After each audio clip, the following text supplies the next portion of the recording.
오늘 이 시간에는 시몬 어떻게 할 것인가, 시몬 어떻게 할 것인가 라는 제목으로 누가복음 7장 36절부터 50절까지 말씀을 가지고 함께 은혜를 나누도록 하겠습니다. 우리는 지금까지 누가복음의 핵심이 되는 내용은 누가복음 4장 18절과 19절의 말씀처럼 평소 유대인들로부터 외면받고 소외당하던, 그래서 가난하고 포로가 되고 눈이 멀고 눌린 자들에게 은혜의 해를 전파하기 위해 오신 예수님의 사랑과 은총에 있었음을 함께 살펴보았습니다. 2주간 살펴보았던 누가복음 6장과 7장의 말씀처럼 가난하고 줄이고 울고 예수로 인해 미움을 받는 자들이 복이 되는 이유는 오직 예수님만을 간절히 소망하는 이들을 긍휼히 여기시는 예수님의 은총 때문이었음을 함께 살펴보았습니다. 더군다나 우리는 모두 다 바리새인과 율법학자들처럼 보고 싶은 것만 보고 믿고 싶은 것만 믿는 연약하고 완악한 자들입니다. 심지어 여자가 낳은 자 중에서도 가장 큰 자라 칭함을 받았던 세례 요한조차도 조건 없는 사랑을 기초로 한, 그래서 자신의 생각과는 조금 달리 사역을 하신 예수님을 오해할 만큼 우리는 그렇게 완악한 존재들이죠. 하지만 놀랍게도 우리 주님은 제한이 없는 넓고 깊은 사랑으로 우리를 불쌍히 여기셨고, 그렇게 우리를 긍휼히 여기시는 분이심을 우리가 수요 예배까지 함께 살펴보았습니다. 이렇듯 누가복음의 말씀들은 옳고 그름과 내 편과 내 편을 나누기 좋아하는 완고한 우리들을 넘어서서 우리보다 더 깊고 넓으신 사랑으로 찾아오신 예수 그리스도의 사랑과 은총을 전하는 복음의 기쁜 소식이 담겨져 있는 책임을 우리가 지금까지 살펴보았습니다. 하지만 우리가 오해하지 말아야 될 사실이 하나 있어요. 혹시 이런 단어 들어보셨습니까? 역차별. 구어사전적인 의미로 본다면 소수 집단이나 사람들을 우대하기 위한 제도로 인해 다수 집단에 가해지는 차별이라는 단어입니다. 누군가를 보호하기 위해서 다른 누군가를 역차별한다면 차별하는 대상이 달라질 뿐 차별이라는 현상은 사라지지 않죠. 무슨 말씀이냐면 우리가 지금까지 누가복음의 이 복음의 기쁜 소식이 주로 누구에게 전해졌죠? 가난하고 포로가 되고 눈이 멀고 눌린 자들에게만 전해졌다라고 우리는 여겨질 수가 있어요. 누가복음의 이 기쁜 소식이 이런 사람들에게만 주어진 말씀들이다 라고 우리가 충분히 여길 수가 있어요. 누가복음의 6장 말씀처럼 가난하고 줄이고 울고 미움을 받던 자들은 복이 있지만 반대로 부유하고 웃고 배부른 자들은 이미 버림을 받았다라고 우리가 가정에서 말씀을 볼 수도 있는 것입니다. 하지만 그렇지가 않아요. 누가복음 1차 순신자는 데오빌로라는 사람이었습니다. 그러니까 이 누가복음은 1차적으로 데오빌로라는 사람을 위해서 쓰여진 책이에요. 이 사람은 가난하고 줄이고 울고 미움을 받던 사람이 아니었습니다. 이 데오빌로는 이방인이었지만 누가복음 1장 4절의 표현처럼 누가복음의 저자인 이 의사 누가가 각하라고 호칭을 할 만큼 사회적 위치가 높았던 사람이었습니다. 달리 표현해서 누가복음의 이 말씀들은요, 멸시받고 천대를 받던 가난한 사람들만을 위한 기쁜 소식이 아니라 평소에 자신의 가난함을 전혀 인지하지 못한 채 살아왔던, 그래서 주님을 향한 간절함 없이 살아왔던 이 심령의 가난한 자들을 위한 기쁜 복음의 소식이 또한 되는 것임을 우리들이 알 수가 있는 것입니다. 생각해 보셨으면 좋겠습니다. 평소 인생의 유한함을 알고 있어요. 내 자신의 연약함을 이미 알고 있습니다. 그리고 오직 주님께만 소망이 있음을 고백하는 자들은 이미 그들은 가난한 자들이에요. 그렇지 않습니까? 하지만 반대로요, 인생의 유한함과 연약함을 전혀 인지하지 못한 채로 마치 자신이 모든 것을 할 수 있는 하나님처럼 의기양양 살아왔던 사람들 역시도 한 줌의 흙으로 돌아갈 수밖에 없는 가난한 자들인 것입니다. 쉽게 표현해서 스스로 자신이 가난한 존재라는 사실을 아는 사람들도 주님 앞에서 가난한 자들이고, 자신이 가난하고 유한한 존재라는 사실을 알지 못하는 사람들도 사실상 주님 앞에서는 어떤 존재죠? 똑같은 가난한 존재라는 거예요. 내가 가난한 존재임을 아는 사람도 예수가 필요해, 충분히 내 힘으로 살 수 있는데 라고 여기는 사람도 사실은 주님 앞에서는 똑같은 가난한 자라는 것입니다. 우리는 쉽게 너와 나를 구분합니다. 구원받을 조건을 갖춘 사람과 갖추지 못한 사람, 그래도 구원받을 사람과 못 받을 사람을 구분합니다. 하지만 우리 주님이 보시기엔 똑같은 거예요. 우리 주님이 보시기에는요, 우리 모두 다 많든 적든 믿음이 좋든 없든 똑같이 주님의 긍휼하신 사랑과 은총이 절대적으로 필요한 어떤 사람들이죠? 가난한 사람들이라는 것입니다. 아무리 믿음이 좋은 목사든지 아니면 그 사실을 전혀 모른 채로 살고 있는 방탕한 세상 사람들이든지 주님이 보시기에는 우리의 믿음이 많고 적음이 중요한 것이 아니라 똑같이 긍휼이 필요한 가난한 자들이라는 것이죠.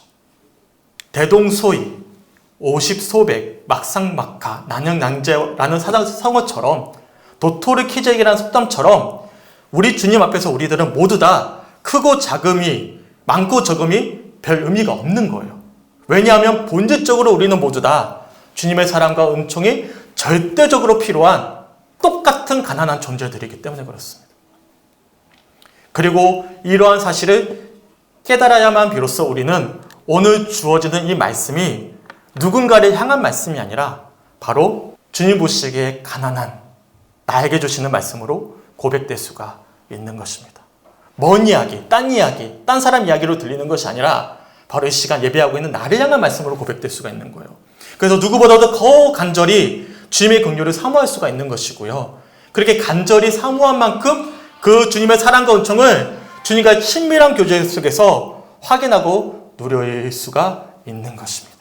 소망하기는 오늘 이 시간 본문에 등장하는 바리새인 시몬이 바로 우리 자신임을 깨닫고는 그래서 그런 시몬을 향한 예수님의 긍휼하신 사랑을 확인하면서 소중한 향유 옥합을 드렸던 본문 속에 등장한 여인처럼 놀라운 감격으로 주님의 사랑을 확인하고 고백할 수 있는 이 예배의 시간이 되시길 주님의 이름으로 간절히 축원합니다.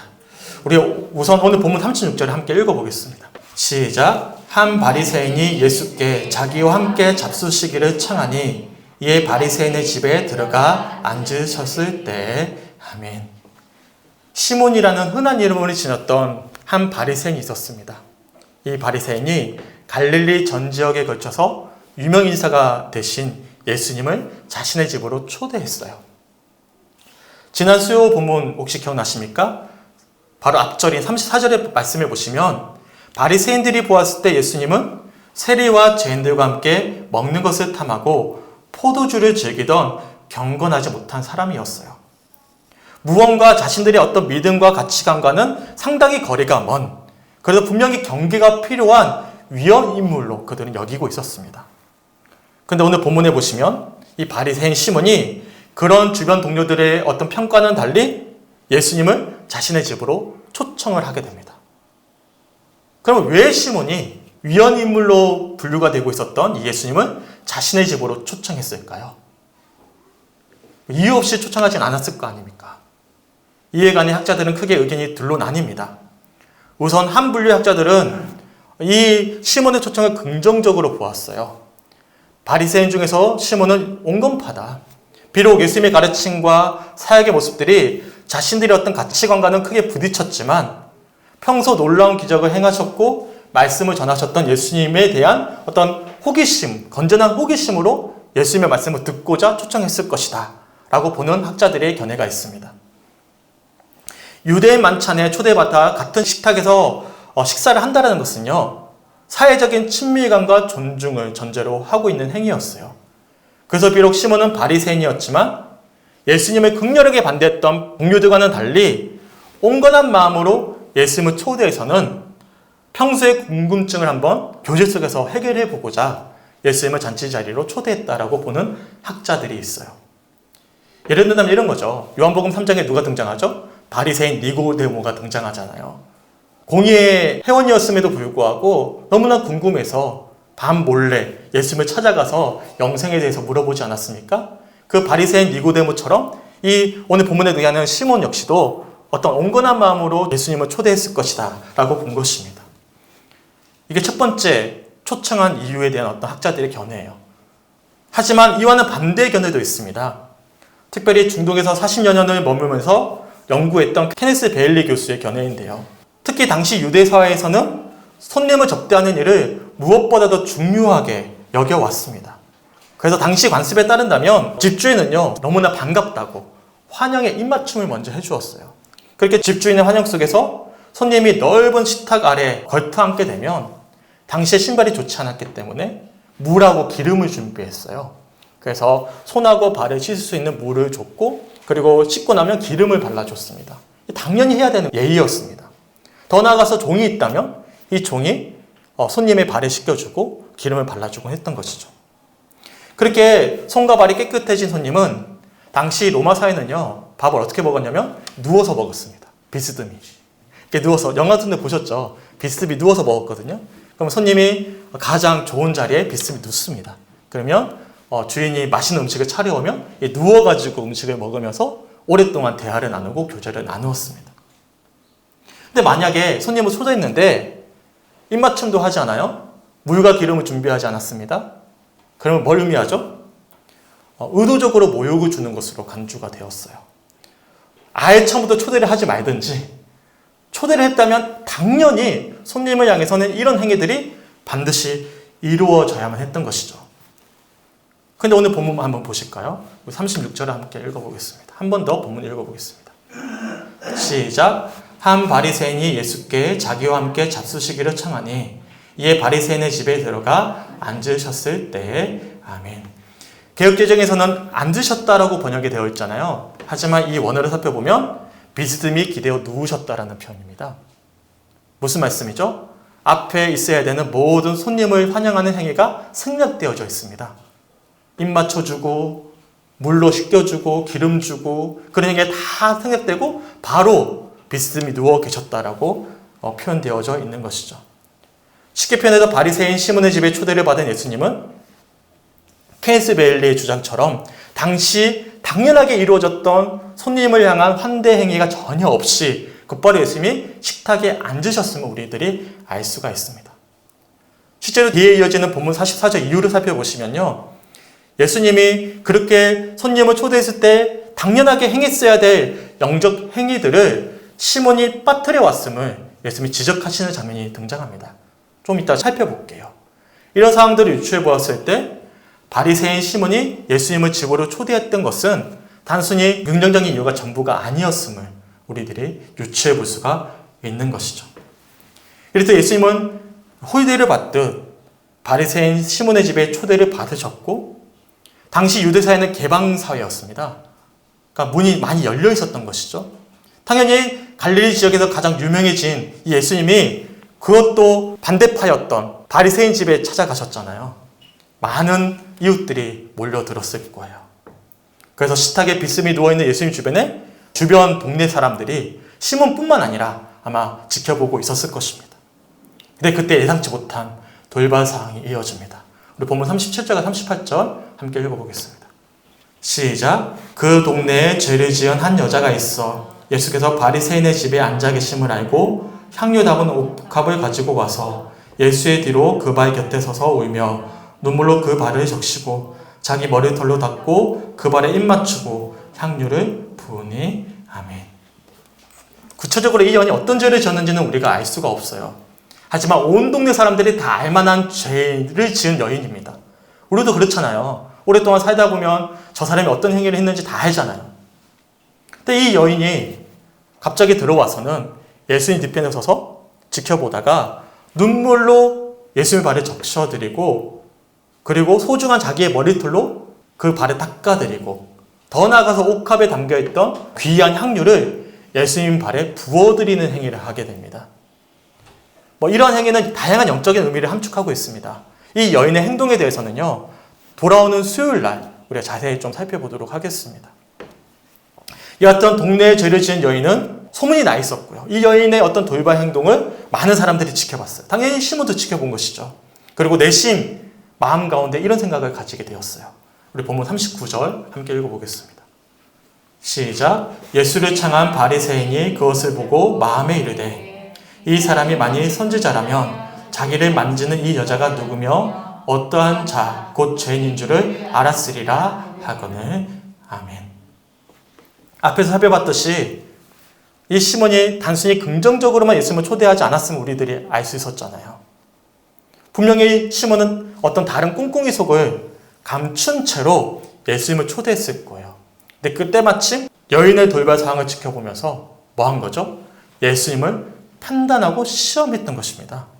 만약에 이 예수님이 진짜 하나님이 보내신 선지자가 맞다면 이 여인이 누군지를 이미 알 것이고 또 이 여인이 어떤 죄를 지은 죄인인지를 이미 알 것이기 때문에 아마 이 여인을 물리칠 것이다 라고 그렇게 판단하고 예상했던 것이죠. 이러한 시몬의 생각에는 두 가지 문제가 있어요. 우선 첫 번째는 뭐가 문제죠? 시몬은 예수님을 시험했다라는 것이 문제예요. 순수한 마음으로 예수님을 초대한 것이 아닌 것이죠. 다른 꿍꿍이, 다른 의도를 가지고 예수님을 바라본 것입니다. 순전한 마음으로 예수님을 초대한 것이 아니라 자신이 이미 믿고 알고 있었던 신념을 확인하기 위해서, 내 것을 확인하기 위해서 예수님을 자기 마음 가운데, 자기의 집으로 초대했음을 우리들이 알 수가 있는 것이죠. 예수님을 초대한 동기가 불순했던 것이에요. 자연스럽게 예수님을 판단하고 재단하는 완벽한 불신앙의 모습을 오늘 본문을 통해서 우리들이 살펴볼 수가 있습니다. 또한 두 번째 문제가 있어요. 뭐죠? 너와 나를 구분하면서 타인을 판단하고 정죄한 것이 두 번째 문제였습니다.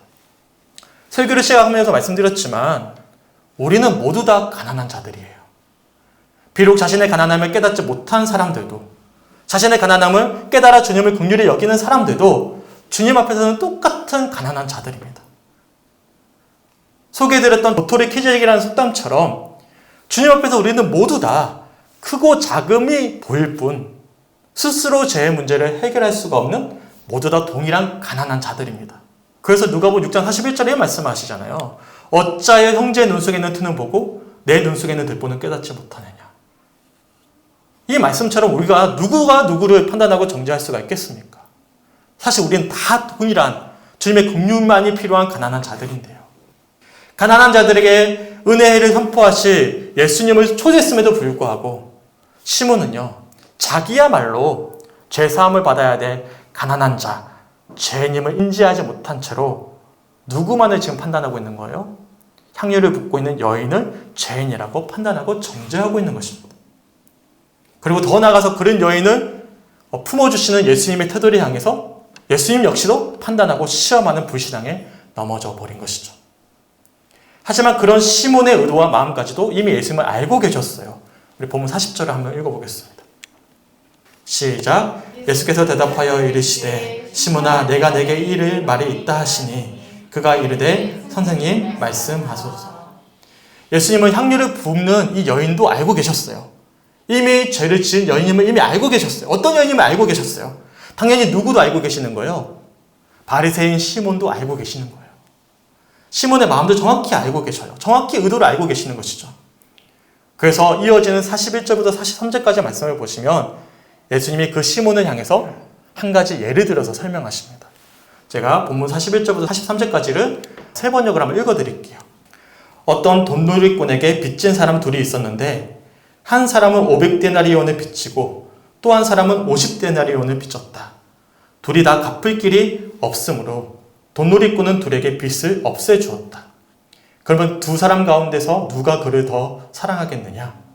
시몬이 대답하였다. 더 많이 빚을 없애준 사람이라고 생각합니다. 예수께서 그에게 말씀하셨다. 내 판단이 옳다. 한 가지 예를, 비유를 드신 거죠. 한 사람은 어떤 사람에게 500데나리온을 빚졌어요. 한 사람은 50데나리온을 빚졌습니다. 이 데나리온이 건장한 어린이 하루 벌 수 있는 일당이에요. 500데나리온은 약 2년치 빚진 거고요. 50데나리온은 2달치 빚을 진 것입니다. 하지만 금액의 크고 작음은 문제가 아니에요. 뭐가 전제되어 있죠? 42절에 보시니까 둘이 다 갚을 길이 없다라는 말씀이 중요한 것입니다. 적든 많든 똑같이 갚을 길이 없는 거예요. 근데 놀랍게도 42절에 비유해 보시면 돈을 구워준 사람이 갚을 길이 없는 두 사람의 빚을 뭐 했다고요? 다 없애줘 버린 것입니다. 그렇다면 두 사람 가운데 누가 더 많은 사랑을 받은 것이죠? 당연히 탕감받은 금액이 더 많은 50데나리온보다 더 많은 500데나리온 사람이 더 많은 사랑을 받은 자이지 않겠습니까? 그 43절에 보시니까 시몬이 뭐라고 답변합니까? 고민 없이 더 많이 빚을 없애준 사람이 더 많은 사랑을 받았다라고 답변을 해요. 그러자 이어지는 44절부터 46절까지 예수님이 이 향유를 부은 여인과 자신의 집으로 초대한 시몬을 비교해서 말씀하십니다. 제가 한 번 더 본문 44절부터 46절까지를 세 번역을 한번 읽어드릴게요. 그런 다음에 그 여자에게로 돌아서서 시몬에게 말씀하셨다. 너는 이 여자를 보고 있는 거지? 내가 내 집에 들어왔을 때 너는 내게 발 씻을 물도 주지 않았다.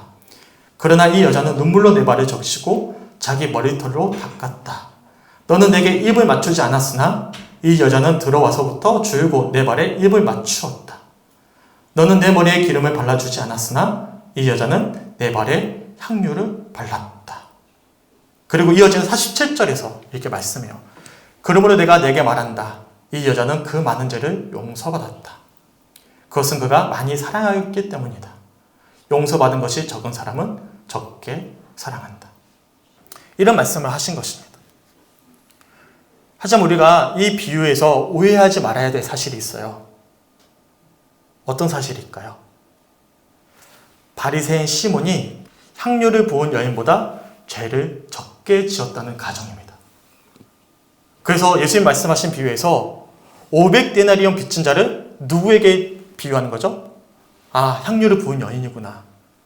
그 여인의 죄의 크기로 여기는 것이고요. 50데나리온 빚진 자를 바리새인 시몬이 지은 죄의 크기로 치환해서 생각해 보는 거예요. 우리는 그렇게 생각하게 되는 것이거든요. 그냥 오해하지 말아야 됩니다.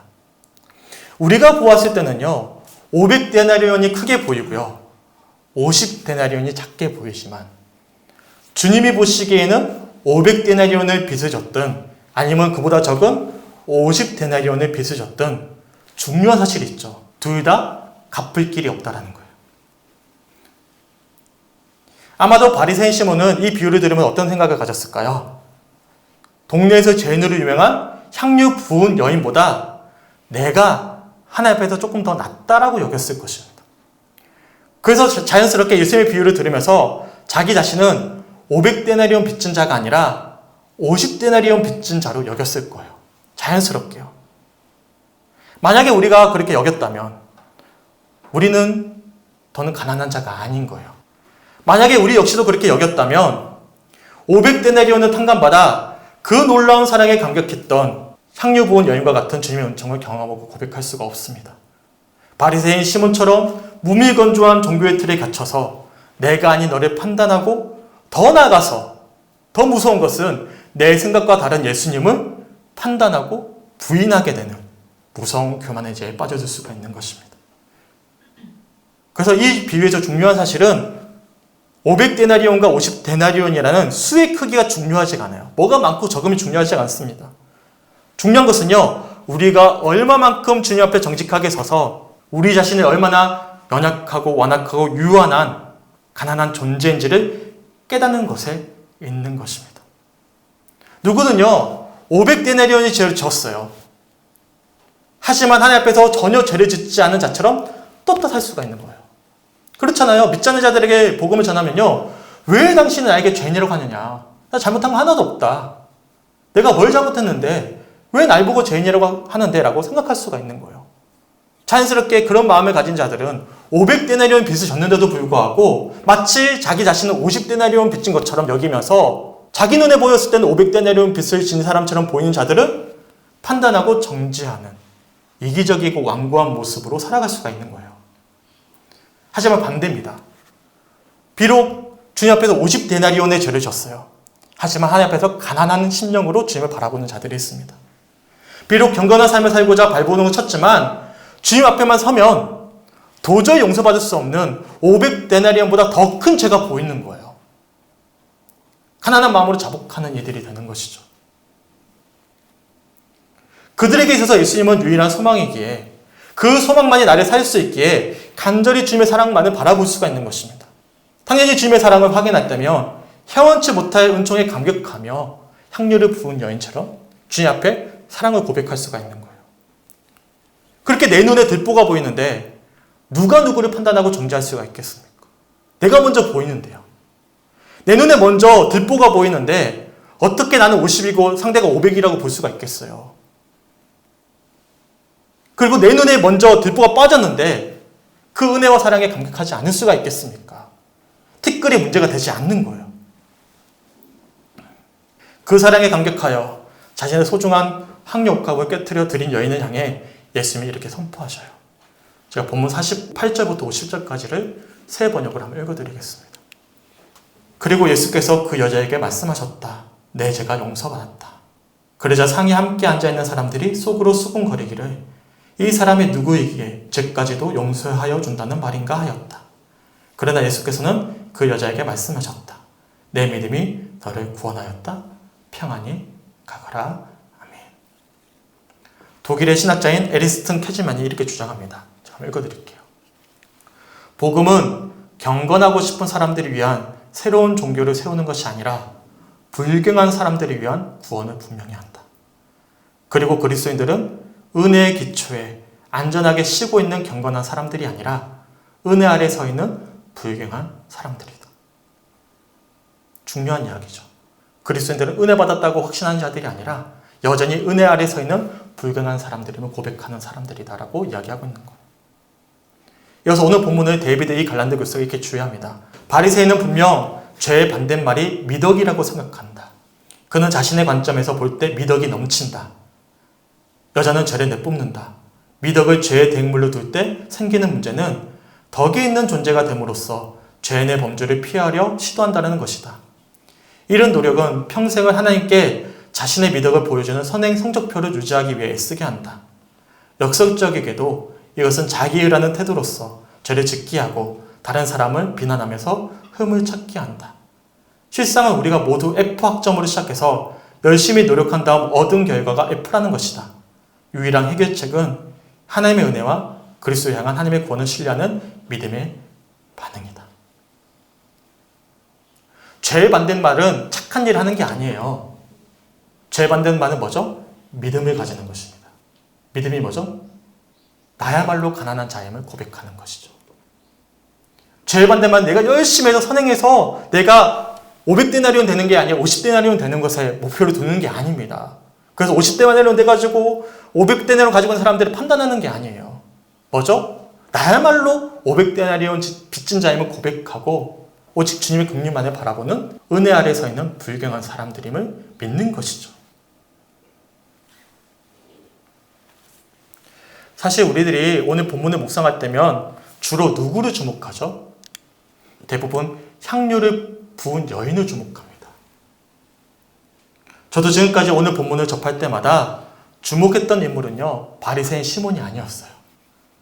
항상 제 눈에는 누구만 보였냐면 향유를 부은 여인만 보였습니다. 왜 그랬을까요? 나는 당연히 시몬이 아니라 향유 부은 여인과 가깝다고 여겼기 때문입니다. 나는 시몬이 아니야. 나는 향유 부은 여인이야. 나 죄 많으니까 용서 받을 거야. 이런 관점으로만 오늘 본문을 묵상해왔다는 거예요. 하지만 지난 한 주 동안 제가 오늘 본문을 묵상하면서 먼저 마음에 와닿았던 인물은 예수님의 놀라운 긍휼과 사랑을 깨닫고는 아낌없이 향유를 내어드렸던 여인이 아니었어요. 왜냐하면 저는 그 여인이 아니었거든요. 지난 한 주간 제 마음에 와닿았던 인물은 예수님의 사랑을 여전히 확인하지 못한 채로 완고한 종교의 틀에 내 어떤 가치관과 생각의 틀에 갇혀 지냈던, 그래서 500데나리온 빚진 자인데도 불구하고 마치 50데나리온 빚진 자처럼 그렇게 떳떳했던, 그렇게 남을 판단했던, 더 나아가서 예수님을 판단했던 시몬의 모습이 제게 투영이 되었습니다. 왜 나는 지금까지 한 번도 시몬이라고 생각하지 않았을까? 왜 나는 당연히 예수님으로부터 칭찬을 받고 죄사함 받은 향유를 부인 여인처럼 될 것이라고만 여겼을까? 과연 나는 주님 앞에서 가난한 사람인가? 그래서 나는 진정으로 오직 주님만이 나의 소망의 심을 간절히, 그리고 또 간절히 바라고 있었는가? 제 한 주간의 묵상이었어요. 묻고 또 물었습니다. 그랬더니요, 오늘 본문이 정말 새롭게 보였습니다. 새로웠어요. 왜 그랬냐면 예수님은요, 죄인과 세리와 식사를 하셨잖아요. 하지만 우리 예수님은요, 죄인과 세리뿐만이 아니라 이러한 완고했던 바리새인 시몬과도 함께 식사하셨던 거예요. 향유를 보인 여인을 이미 아셨던 것처럼 우리 주님은 바리새인 시몬이 어떤 의도와 마음으로 자신을 초대했는지를 아셨는데도 불구하고 우리 주님은 그 시몬의 초대에 응하셔서 찾아가셨습니다. 이뿐만이 아니었습니다. 갑작스러운 여인의 행동을 기회 삼아서 자신을 시험하고자 하는 시몬의 의도를 이미 알고 계셨는데도 불구하고 예수님은 친절하게 비유까지 들어가면서 이 시몬이 이해할 수 있도록 말씀하셨고 가르쳐 주셨어요. 야, 너 어떻게 그럴 수 있어가 아니었어요. 친절하게 비유까지 들어가면서 그 완고한 시몬에게 알려주셨던 것입니다. 당시의 관습에 따라 당연히 받아야 될 대우를 받지 못한 채로 호유대받고 무시를 받으셨음에도 불구하고, 그래서 손님에게 입을 맞추지도 않았고 물과 기름도 대접하지 않았던 이 시몬의 완고했던 마음과 태도를 예수님이 친절하게 예를 들어서 말씀하셨던 거예요. 일러주시고 가르쳐 주셨던 것입니다. 그리고 결정적으로 오늘 본문을 살펴보시면 그 어디에도 예수님은 시몬을 정죄하거나 탓하지 않으셔요. 단지 그가 본으로 삼아야 될 여인이죠. 이 본이 되어야 될 향유 부은 여인을 향해 내 믿음이 너를 구원하였다, 평안히 가거라, 그 옆에서 축복해 주셨을 뿐입니다. 이렇듯 나야말로 본문 속에 시몬과 다름이 없다는 사실을 고백하게 되자 지금까지 오랜 세월 동안 이 본문을 묵상했는데도 불구하고 확인할 수가 없었던 이 가진 자, 부유함을 누리고 있는 이 시몬을 향한 똑같은 예수님의 배려와 사랑을 저는 확인할 수가 있었어요. 많은 죄를 지음으로 가난했던 향유를 부은 여인뿐만 아니라 자신이 가난한 존재라는 사실을 인지하지 못한 채로 완고한 종교의 틀에, 자기 자신의 틀에 갇혀 지냈던, 그래서 정말로 가난했던 시몬을 향한 예수님의 긍휼하신 사랑을 확인하면서 감격할 수가 있었습니다. 주님은 차별하지 않으시는 것이죠.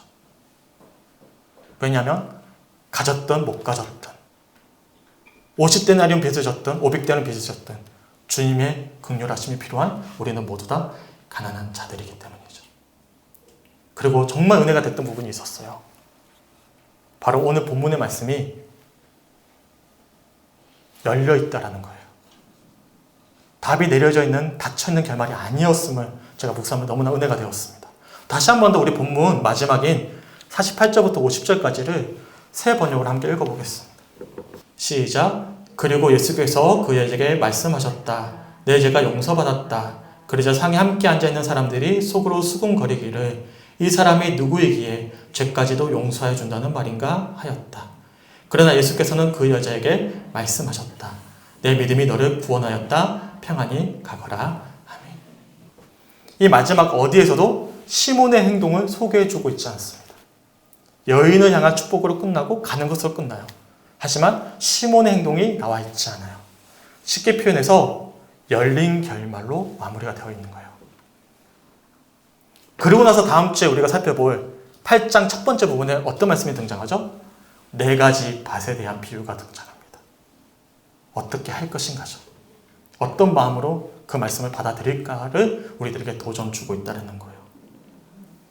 곧 가난함을 모르는 가난한 시몬을 긍휼히 여기셨던 예수님의 마음이 이 열린 결말이 고스란히 담겨져 있는 거예요.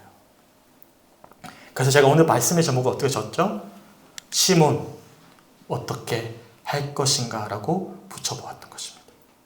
이 시몬은 누구죠? 본문 속 시몬만을 뜻하지 않아요. 바로 우리죠. 우리. 내 이름이에요. 내 이름. 시몬, 어떻게 할 것인가. 성도께서는 어떻습니까? 우리야말로 주님 앞에서 시몬이라는 사실을 고백할 수 있겠습니까? 그렇다면 이 시간 우리가 정말 시몬임을 깨달았다면, 그래서 우리가 가난한 자임을 우리가 인지했다면 우리 주님께서 이 시간 우리들에게 이렇게 말씀하셔요. 시몬, 어떻게 할 것인가? 소망하긴 한 주간 이러한 주님의 무릎 앞에서, 이 열린 결말 앞에서 이렇게 고백했으면 좋겠어요. 주님여, 이 손을 꼭 잡고 가소서. 약하고 피곤한 이 몸을 폭풍의 흑암 속 해치사 빛으로 손잡고 날 인도하소서. 인생이 힘들고 고난이 겹칠 때 주님여, 날 도와 주소서. 외치는 이 소리 귀 기울이시사 손잡고 날 인도하소서. 가난한 자들만이 할 수 있는 고백입니다. 내가 바로 시몬임을 고백하는 자들만이 할 수 있는 고백이죠. 이 시간 주님이 우리에게 말씀하셔요. 시몬, 어떻게 할 것인가? 이 물음 앞에서 이 시간 정직하게 우리 자신을 돌아보면서 나야말로 500데나리온 빚진 자임을 기억하고 간절히 주님의 은총과 사랑을 확인하며 붙잡을 수 있는 사랑하는 성축교회 성들이 되시길 주님의 이름으로 간절히 축원합니다. 잠깐 읽어드렸던 이 찬양 가사는요, 이번 주에 우리 박보나 집사님 시어머니 고정절은 홍누님의 마지막 임종 직전에 제가 불러드렸던 찬양이었어요. 당연히 일반적인 신앙의 시선으로 본다면 살아생전에 예수를 믿지 않았던 시어머니였기 때문에 교리적으로는 천국 같다라고 확신할 수가 없어요. 하지만 저는 그 교리가 중요하지 않았어요. 비록 지금 의식은 없으시지만 숨을 내쉬고 있는 그 순간 그 영혼의 주님은 알고 계시기에 주님, 내가 무엇이간데 500데나리온 빚졌다고 판단할 수 있겠습니까? 라는 마음으로 간절히 그 영혼의 긍휼하심을 위해서 기도했습니다. 그리고 제게 있어서 이번 장례는요, 큰 도전이었어요. 왜냐하면 온 가족이 믿지 않는 분이 대부분이었는데도 불구하고 그 주님의 사랑을 다시 한 번 더 제가 확인하면서 주님의 사랑은 내가 제한할 수 없는 것이구나. 그리고 나야말로 어쩌면 시몬과 같은 모습으로 저 사람들 믿지 않았는데 판단하고 정죄했던 완고한 종교인이지 않았을까 돌아보면서 그러니까 더 주님의 은총이 필요하더라고요. 내가 할 수 있는 게 아무것도 없으니까. 그래서 제게는 큰 도전이 되었던, 그래서 마지막에 화장 예배 드리고 감사함을 표했습니다. 도리어 제가 장례 치르면서 제가 더 많은 은혜를 받았고 도전이 되었다라고 인사드리고 이렇게 돌아오게 되었어요. 우리가 가난한 자임을 깨닫는다면 내 눈에 들보가 먼저 보이는 것이죠. 내 눈에 들보가 보이면 당연히 누구를 소망케 되는 거예요? 내가 스스로 들보를 빼낼 수 없으니까. 주님을 더 간절히 소망케 되는 것입니다. 그런데 주님이 그걸 빼주셨어요. 그러면 그 사랑이 얼마나 감격스럽겠습니까?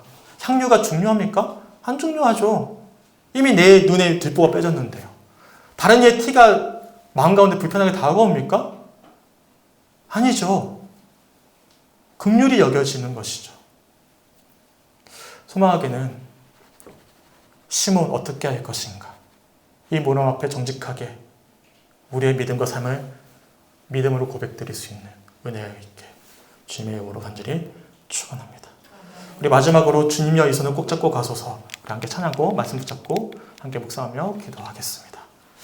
다 아시죠? 우리 오직 주신 말씀 붙잡고 간절히 시몬의 마음으로 가난한 심령으로 주님을 간절히 간구하고 찾고 붙잡음으로 한 주간 풍성한 은혜를 누릴 수 있고 주님의 사랑으로 살아낼 수 있는 사랑하는 성축교회 형들이 되시길 주님의 이름으로 간절히 축원합니다. 함께 찬양하고 기도하겠습니다.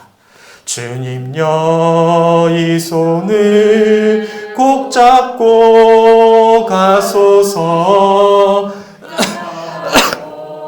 피곤한 폭풍을 흑암속 해치사 빛으로 손잡고 날 인도하소서. 한번 더 고백하면 주님여 이 손을 꼭 잡고 주님여 이 손을 꼭 잡고 가소서. 약하고 피곤한 이 몸을 폭풍을 감속 해치사 빛으로 손잡고 날 인도하소서. 한번 고백합니다. 주님여 이 손을 꼭 잡고 가소서. 주님여 이 손을 꼭 잡고 가소서. 약하고 피곤한 이 몸을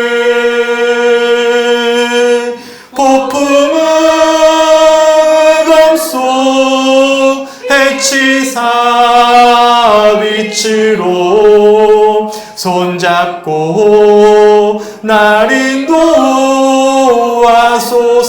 인생이 힘들고 고난이 겹칠 때, 인생이 힘들고 고난이 겹칠, 주님여 날 도와주소서. 주님여 날 도와주소서.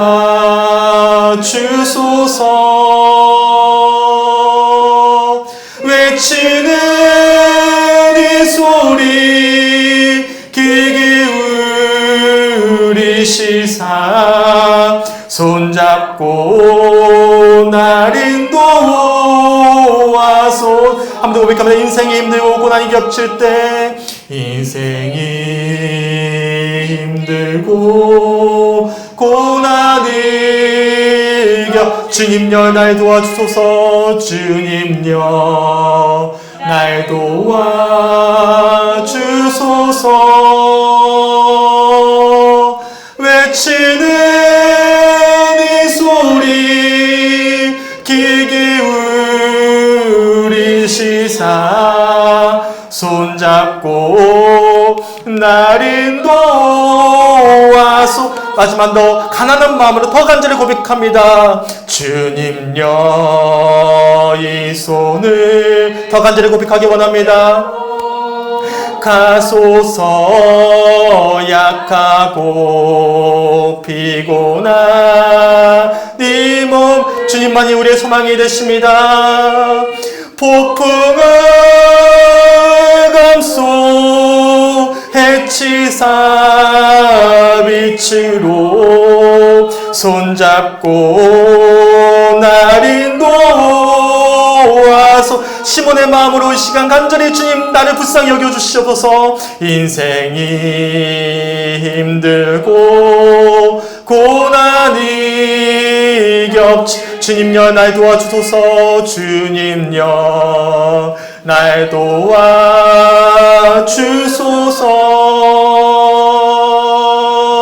외치는 이 소리 귀 기울이시사 손잡고 날 인도하소서.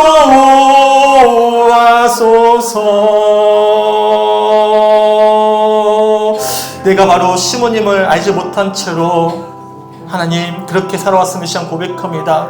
나야말로 보물 속의 시몬님을 기억하면서 주님 이 가난하고 불쌍한 죄인 용서해 주시고 이 연약하고 부족한 우리의 완고한 심령을 깨트려 주시고 주님 놀라운 은총으로 우리를 용서하시고 그 사랑에 감격하여서 향유를 들었던 여인처럼 그 사랑에 살아낼 수 있는 우리 모두가 될 수 있도록 인도하여 주시옵소서. 가난하고 연약한 심령을 붙잡아 주실 긍휼의 주님을 바라보며 소망합니다. 이 시간 함께하여 주시옵소서. 이제 오늘 주신 말씀 붙잡고 간절히 기도하며 나아가도록 하겠습니다. 하나님 아버지 감사합니다. 이 시간 사랑하는 성도들의 심령 가운데 함께 하시길 간절히 소망합니다. 나야말로 이 시간 하나님 500데나리온을 비쳤음에도 불구하고 50데나리온 비친 자처럼 여겨왔던, 그래서 주님을 더 간절히 간구하지 못한 채로 그렇게 몸이 건조한 신앙생활에 머물러 있었던 아버지 완고하고 연약한 죄인임을 시간 고백하고 나아갑니다. 하나님께서는 우리를 끝없이 사랑하시고 긍휼히 여기시는데 그 사랑을 확인하지 못한 채로 그렇게 남 탓하고 환경 탓하고 가족 탓하고 교회 탓하면서 살아왔던 우리 완고했던 신령들의 시간 고백하며 나아갑니다. 우리는 한 줌의 흙으로 돌아갈 수밖에 없는 유한한 존재인데도 불구하고 마치 만평생 이 세상에 살 것처럼 여기면서 그렇게 내 영혼을 책임져 주시는 주님께 내 마음을 드리지 못한 채로 그렇게 아둥바둥 살아왔던 완고한 심령임을 시한 고백하고 나아갑니다. 나야말로 당연히 항류 부은 여인과 같은 사람임을 고백하면서 시몬으로 생각하지 못했던 우리 완악한 마음들이 시한 고백하고 나아갑니다. 주님 아버지, 나야말로 가난한 자임을 고백하면서 주님의 긍휼을 바라보며 그 사랑을 완전히 사모하면서 주님의 용서하시며 은혜를 확인하는 한 주간의 삶이 될 수 있도록 인도 인도하여 주시고 그 사랑을 확인하면서 아버지가 나를 끝까지 사랑하심을 긍휼히 여기심을 그 사랑을 확인하면서 그 사랑이 감격하여 항유드련 부어든 여인처럼 하나님 앞에 그 사랑으로 살아낼 수 있는 귀한 한 주간 삶 될 수 있도록 인도하시고 붙잡아 주시옵소서. 우리 마음 가운데 간절함이 회복되길 간절히 소망합니다. 우리 마음 가운데 주님을 향한 간절한 심령들이 회복되어지길 간절히 소망합니다. 주님만이 유한한 인생, 연약한 인생에 온전한 소망이 되심을 고백하는 심령이 될 수 있도록 인도하시고 한 주간 삶 가운데 함께 하시고 붙잡아 주시옵소서.